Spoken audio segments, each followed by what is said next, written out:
শীতের ঠান্ডা ঠান্ডা আবহাওয়া উপভোগ করার জন্য বেরিয়ে পড়েছিলাম সকাল সকাল। আর এখন সকাল 6:40-এর মতো বাজে। আর এটা মেন শহরে, আমাদের নেত্রকোনা মেন শহরে মুক্তারপাড়া যেটাকে বলে। আর এখন দেখতেই পাচ্ছেন সব দোকানপাট অফ, আর রাস্তাঘাটও একদম ফাঁকা। যে রাস্তায় সবসময় জ্যাম লেগেই থাকে সেখানকার এখন ফাঁকা। আর আমরা যেতে যেতে অনেকটাই সময় পার হয়ে গেছে, মানে লেট হয়ে গেছে। আর এটা সেই জায়গা যেখানে আমরা, মানে আমাদের গন্তব্য।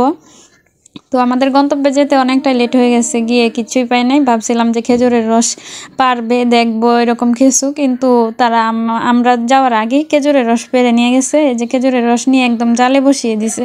আমরা গিয়ে ভাবছিলাম যে খেজুরের রস পারবে, দেখবো, সেখানে দাঁড়িয়ে খাবো কিছু, তো সেটা কিছুই হয় নাই।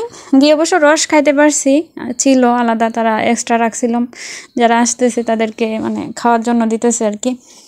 তো এখানে খেজুরের রস একদম টাটকা টাটকা, তারা গাছ থেকে নামিয়েই খেজুরের রস গুড়ের জন্য এখানে বসিয়ে দেয়। আর এখানে কোনো মিক্সার নাই, তারা অল্প পরিসরেই এখানে গুড় তৈরি করে।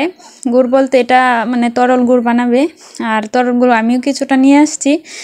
আর এই গুড়টা মানে খেয়ে বোঝা গেছে যে কীরকম হয় খেজুরের গুড়। আর এই যে আমি একটু মানে একটু করলাম আর কি, যে আমি একটু নাড়াচাড়া করি। মূলত এটা মানে শখের বশত আর কি, আমি একটু নাড়াচাড়া করতেছি। আর আমরা যে উদ্দেশ্যে গিয়েছিলাম, যে আমরা হয়তো অনেক কিছু এখান থেকে দেখতে পারবো যেগুলো আমরা দেখি না, আর সেগুলো কিছুই পাই নাই।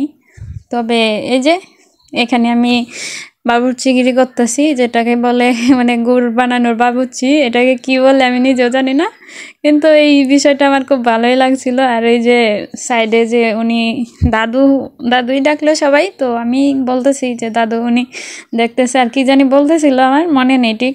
তো এই যে চুলা থেকে নামিয়ে নিচ্ছে, আর চুলাটা দেখতে পাচ্ছেন কীরকম।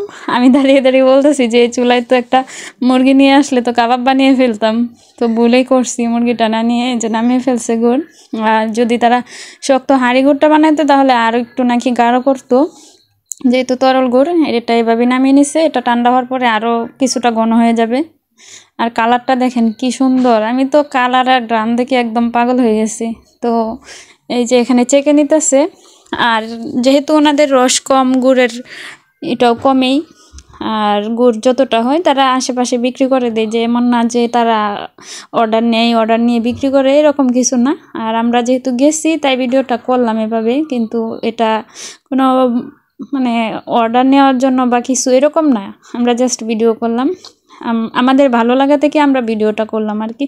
আর এখানে ছেঁকে নিতেছে, ছেঁকে নেওয়ার পরে দেখেন খুব অল্পই গুড়। এটা তারা মানে প্রতি সপ্তাহে 2 দিন মনে হয় রস নামিয়ে এভাবে গুড় তৈরি করে। যেহেতু গাছ কম, গুড়ের মানে রসও কম, গুড়ও কম। আর এখানে বাচ্চারা দেখতেছে, আর ওরা কি নিয়ে যেন তর্ক করতেছে।